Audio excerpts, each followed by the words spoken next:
मैं, खलनायिका, सभी नायिकाओं को लुभाऊंगी।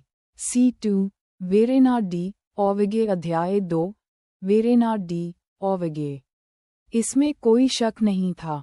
उसे सीधे उसी अजीबोगरीब उपन्यास श्रृंखला में धकेल दिया गया था जिसे उसने कभी मैटपॉप नाम के एक ऐप पर, जो अब तक लिखे गए हर अल्फा होल रोमांस की पवित्र भूमि है, एक अकेली किशोरी के रूप में निगल लिया था।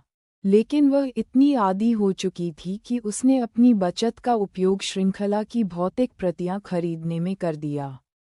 उसे बहुत क्रोध आया जब वह बीच में फंस गई, एक लुभावनी खूबसूरत महिला नायक और एक लाल झंडे जैसे पुरुष नायक के बीच, जिसकी एक झलक मात्र से अनाथालय में आग लग सकती थी। दबाव दम घोंटने वाला था। सबकी निगाहें उस पर टिकी थीं। उसका दिल चीख रहा था, भागो। लेकिन उसका दिमाग, जो हमेशा से ही बहुत ज्यादा सोचता रहा है, फुसफुसा रहा था। रुको, पहले विश्लेषण करते हैं। तुम इतने हैरान क्यों हो? क्या तुम्हें अंततः यह एहसास हो गया है कि यह तो सरासर अपमान है, और वह भी मेरे ही सम्मान में? वह आदमी, जिसके बारे में वह केवल यही मान सकती थी कि वह ग्रैंड ड्यूक राफेल है, जो रोमांच चाहने वाला सरदार है और जिसे कमजोर दिखने वाली चीजों से गहरा प्रेम है, उस पर लगभग गुर्राया। बिल्कुल, वह इस दृश्य को जानती थी। राफेल अभी अभी युद्ध से शानदार वापसी कर रहा था, और चीजों को और भी मजेदार बनाने के लिए उसने एवलिन को अपने भव्य भोज में आमंत्रित किया, जबकि उसकी वेरेना से सगाई अभी भी जारी थी। यह सही है, वेरेना की सगाई राफेल से हो चुकी थी। खलनायक, वही नाम जो वह अभी पुकार रहा था। ओह, अरे यार, उसका खून जम गया। उसकी आंखें धुंधली हो गईं। मेहमान चिंतित दिखने लगे। ठीक है, तो मेरे पास 2 विकल्प हैं, उसने सोचा। पहला विकल्प, रुककर एक जिम्मेदार वयस्क की तरह इस मामले को सुलझाऊं। दूसरा विकल्प, वह भाग गई, क्षमा मांगना, माफ करना। वह भीड़ के बीच से गुजरी, किसी बेकाबू पिनबॉल की तरह लोगों से टकराती हुई और माफी मांगती हुई इधर-उधर फेंकती रही। उसने जो दमघोंटू रीजेंसी ड्रेस पहनी थी, उससे कोई मदद नहीं मिली। बिल्कुल नहीं। अब वह हर उस ऐतिहासिक नायिका की पीड़ा को अच्छी तरह समझती थी, जिसने कभी कहा था, मैं इस कॉसेट में सांस नहीं ले पा रही हूँ। सबसे पहले, मैं कैसे भाग नहीं सकता था? ये तो बहुत ज्यादा है। ओवरलोड, मिशन रद्द करो। आखिरकार, वह भव्य हॉल से बाहर निकलकर ठंडी रात की हवा में आ गई। बादलों के पीछे से चांद झांक रहा था, आंगन पर एक अजीब सी चमक बिखेर रहा था। उसने एक फव्वारा देखा, जो उसकी मुक्ति था, और उसकी ओर दौड़ पड़ी। हौंफते हुए वह झुकी और पानी की सतह को घूरने लगी। सीधे काले बाल, घुंघराले बाल, पन्ने जैसी हरी आंखें, एक बेतुका खूबसूरत चेहरा जो शाही खौफ की चीख लगाता था। उसका पेट गिर गया। अरे, वह चिल्लाई, जिससे पास खड़ा एक उल्लू डर के मारे उड़ गया। मैं सचमुच उपन्यास में स्थानांतरित हो गई हूँ, और सिर्फ इतना ही नहीं, एक कमबख्त खलनायिका के रूप में।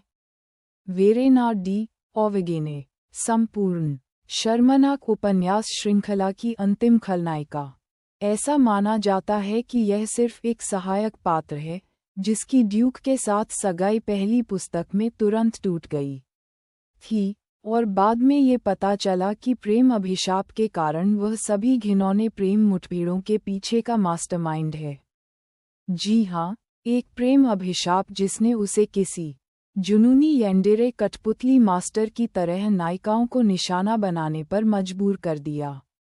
कहानी में इतना बुरा मोड़ था कि वह फिर से एक तरह की प्रतिभा की ओर मुड़ गया, लेकिन ये देखते हुए कि लेखक सचमुच एक 15 साल का लड़का था जो एक अश्लील उपन्यास श्रृंखला लिख रहा था। खैर, इससे चीजें समझ में आ गईं। आजकल के किशोर बहुत अजीब हैं। और फिर लेखक गायब हो गया। ये कभी नहीं बताया कि वेरेना को प्रेम अभिशाप क्यों मिला था। उत्कृष्ट कृति। अब वेरेना ने फिर क्या किया, मुझे याद करने की कोशिश करनी चाहिए कि मैं क्यों फंस गया हूँ। नायिका की सगाई की अंगूठी चुरा ली और उसे एक शापित अंगूठी से बदल दिया, जिससे वह गलत आदमी के प्यार में पड़ गई। एक नायिका को फव्वारे में धकेल दिया गया, फिर नाटकीय ढंग से सबको ये सोचने पर मजबूर कर दिया गया कि वह पीड़िता है। नायिकाओं के नाम पर मुख्य पुरुष पात्रों को प्रेम पत्र भेजे गए, जिससे एक पूर्ण द्वंद्व युद्ध शुरू हो गया, जिसमें दो राजकुमारों ने एक दूसरे को लगभग मार ही डाला। एक चाय पार्टी में जहर मिला दिया गया। मज़े के लिए एक नायिका का अपहरण कर लिया और 3 दिनों तक उसके बारे में भूल गया। एक नायिका को ये सोचने के लिए प्रेरित किया गया कि मुख्य पुरुष पात्र धोखा दे रहा है, केवल चीज़ों को मसालेदार बनाने के लिए। एक बिशप को सिर्फ संत को रुलाने के लिए बहकाया गया। ठीक है, ये कोई साधारण खलनायिका का किरदार नहीं था, ये खलनायिकी का ओलंपिक था, और वह वेरेना थी। ओह, मैं तो मर गया। खैर, हमेशा ही कोई न कोई अचूक विकल्प मौजूद था, भाग जाना, और कोई साधारण भागना नहीं। इतनी जोर से भागना की कहानी भी उसे पकड़ न सके। चरण 1, सरदार ड्यूक से तलाक। एक गुस्सैल हत्यारे से शादी करना उसकी इच्छा सूची में नहीं था। दूसरा कदम, पैसा सुरक्षित करें। उसे सोना, जवाहरात, विदेशी खाते चाहिए थे, कुछ भी जो उसे गंदगी से बचाए। तीसरा कदम, सारे संपर्क तोड़ दो। कोई चिट्ठी नहीं, कोई संदेशवाहक नहीं, कोई नाटकीय मैं अब भी तुमसे प्यार करता हूँ वाली बहस नहीं। वो एक भूत होगी, एक किंवदंती, एक औरत जिसने खुद को पूरी तरह से कहानी से अलग कर लिया। लेकिन जैसे ही वह खलनायकी से बचने की योजना के लिए खुद को तैयार कर रही थी, एक ठंडी, यांत्रिक आवाज उसके दिमाग में गूंज उठी। सिस्टम चेतावनी, सामाजिक शिष्टाचार का परीक्षण। आपने एक बड़ी घटना से भागने का प्रयास किया है। डेथ फ्लैग को ट्रिगर करने से बचने के लिए 10 मिनट के भीतर पार्टी में वापस आ जाएं। डिबफ लागू, कठोर कोर्सेट, गति -30%। डिबफ लागू, रीजेंसी चप्पल, ट्रिप चांस जोड़ 50%। क्या ये कैसी मध्ययुगीन MLM प्रणाली थी? ये नियम किसने लिखे और उसे खराब RNG वाली NPC की तरह कमज़ोर क्यों किया जा रहा है? उसकी नज़रें वापस बॉलरूम की ओर चली गईं। ग्रिम रीपर द्वारा व्यक्तिगत रूप से उसे मंच से बाहर ले जाने से पहले उसके पास 10 मिनट का समय था। हाँ, नहीं, बाद में भाग जाना, अभी तो उसे जिंदा रहना था। अपने अभिमान को चकनाचूर होते हुए, अपनी गरिमा को चोट पहुंचाते हुए और अपने पैरों से पूरी तरह घृणा करते हुए, वेरेना लड़खड़ाते हुए बॉलरूम की ओर वापस लौटी। कठोर कॉसेट डिबफ ने उसके फेफड़ों को इतना कस दिया कि उसने कसम खाई कि वह अपनी पसलियों को दया की भीख मांगते हुए सुन सकती थी। इन रीजेंसी स्लिपर्स ऑफ डूम में हर कदम पर ऐसा महसूस होता था जैसे वह विश्वासघात पर चल रही हो। पतले तलवे, फिसलन भरा कपड़ा और 50% संभावना जो स्पष्ट रूप से 90% के करीब थी। जैसे ही वह भव्य बॉलरूम के दरवाजे के पास पहुंची, उसका पैर लड़खड़ाया, उसका टखना मुड़ गया और धड़ रीजेंसी युग की पूरी तरह से अपमानजनक स्थिति में गिरने से पहले वह मुश्किल से एक बेचारे, मासूम स्तंभ से खुद को बचा पाए। ये तो बहुत ही बेतुका है। प्रवेश द्वार पर तैनात पहरेदार सिहर उठे। एक कुलीन महिला अचानक हवा करते हुए हौंफने लगी, जबकि एक नौकरानी शर्मिंदगी से दूसरी तरफ देखने लगी। यहाँ तक कि झूमर भी उसे आंकने लगा था। अपने आप को मजबूत करते हुए वह जबरदस्ती अंदर घुस गई।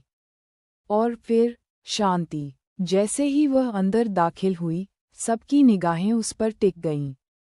सैकड़ों रईस अपने रत्नजटित रेशमी कपड़ों और ऊंचे ऊंचे पाउडर लगे विगों में उसे ऐसे घूर रहे थे मानो वह अभी अभी पाताल लोक से रैंकर बाहर आए हो।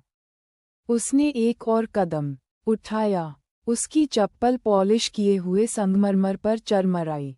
किसी ने खांसा। उसकी बाईं आंख फड़कने लगी। डिबफ हटाया गया। कठोर कोर्सेट, गति बहाल। डिबफ हटाया गया। रीजेंसी चप्पल, ट्रिप चांस बेअसर। उसके फेफड़ों में मीठी हवा भर गई।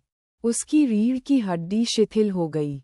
उसके पैरों ने उसकी हत्या की योजना बनाना बंद कर दिया। वह नहीं जानती थी कि कुलीन लोग वास्तव में लोगों का अभिवादन कैसे करते हैं, इसलिए उसने वही किया जो उसके दिमाग में आया।